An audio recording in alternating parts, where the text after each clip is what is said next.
Friends, நம்ம ராகி இட்லி செய்யறதுக்கு நம்ம ஊற வைக்கலாம்.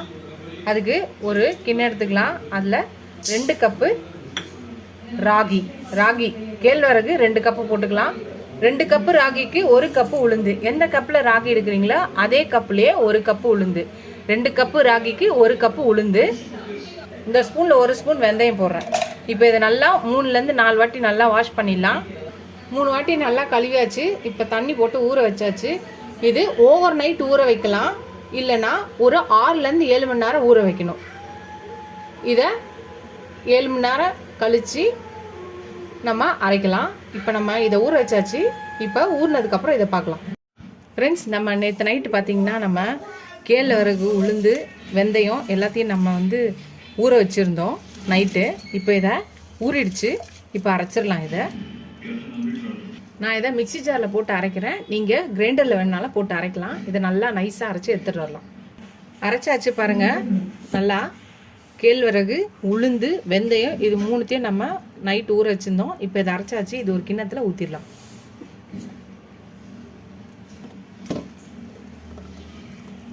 மாவு அரைச்சி ஊற்றியாச்சு. இப்போ இதில் இதுக்கு தேவையான உப்பு போட்டு இதை கலக்கி வச்சிடலாம். இதை ஒரு 6 மணி நேரம் புளிக்கணும், இல்லை ஓவர் நைட்டும் புளிக்க வைக்கலாம். இது ஒரு 6 மணி நேரம் கழித்து பார்க்கலாம். இதை மூடி வச்சிடலாம். ஃப்ரெண்ட்ஸ், நம்ம கேழ்வரகு மாவு அரைச்சி வச்சோம் இல்லையா, 6 மணி நேரம் ஆயிடுச்சு புளிக்க வச்சு. இப்போ இதை நம்ம இட்லி ஊற்றலாம். இட்லியை ஊற்றிக்கலாம், தோசையை ஊற்றலாம். ஃபஸ்ட்டு நம்ம இட்லி ஊற்றிக்கலாம். இட்லி ஊற்றியாச்சு. இப்போ இதை இட்லி குண்டானில் வச்சிடலாம். இட்லி குண்டானில் பார்த்தீங்கன்னா ஃப்ரீ ஹீட் பண்ணி வச்சுருக்கேன். இந்த மாதிரி கொதிச்ச பிறகு தான் நம்ம இட்லி வைக்கணும். அப்போ தான் நம்மளோட இட்லி நல்லா வேகும். இட்லி ஊற்றி வச்சாச்சு. இதை மூடி வச்சு ஒரு 10 நிமிஷம் வேக விடலாம். 10 நிமிஷத்துக்கு அப்புறம் பார்க்கலாம். இதுக்கு ஒரு கார சட்னி அரைச்சிக்கலாம். அதுக்கு கடாயில் எண்ணெய் ஊற்றிருக்கேன். உளுத்தம் பருப்பு ஒரு 2 ஸ்பூனு, கடலைப்பருப்பு ஒரு 2 ஸ்பூன் போட்டுக்கலாம். 3 பல்லு பூண்டு போட்டுக்கலாம். வெங்காயம் 2 போட்டுக்கலாம். தக்காளியும் 2 போட்டுக்கலாம்.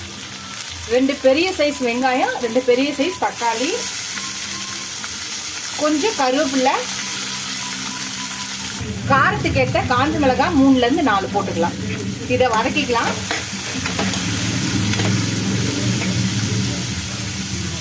இதுக்கு தேவையான அளவு உப்பு போட்டுக்கலாம். உப்பு போடும்போது வெங்காயம், தக்காளி சீக்கிரமாக வதங்கிடும். இதை நல்லா வதக்கிக்கலாம்.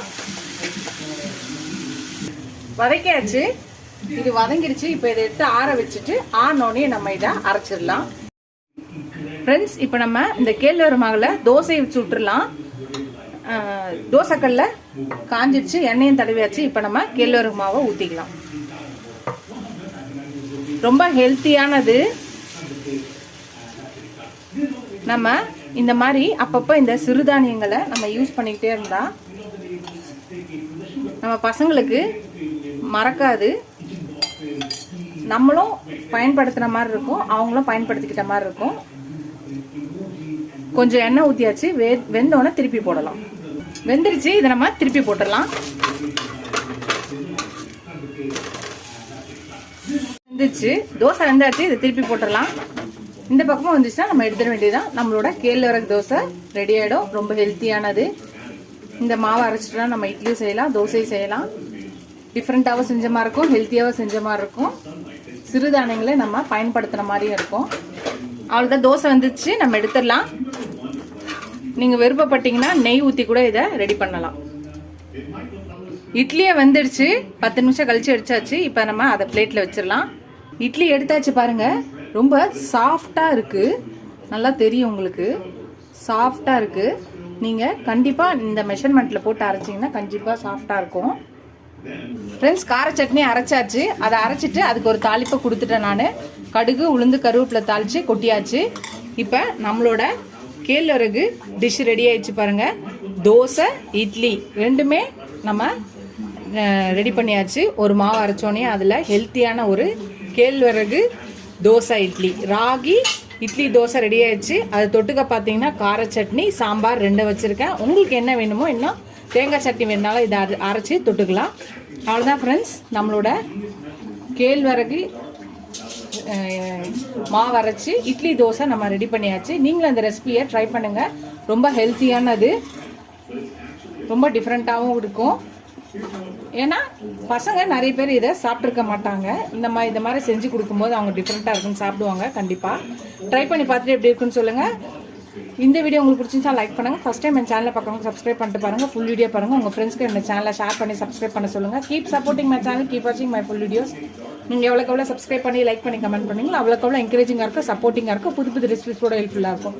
இது ஒரு அடுத்த வீடியோவில் அடுத்த ரெசிபியில் பார்க்கலாம். டாடா பாய் பாய் ஃப்ரெண்ட்ஸ்.